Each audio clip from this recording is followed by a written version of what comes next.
Hi guys, good evening. Kanta-kanta ta guys.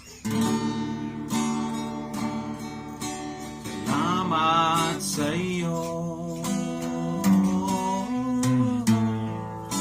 aking Panginoon.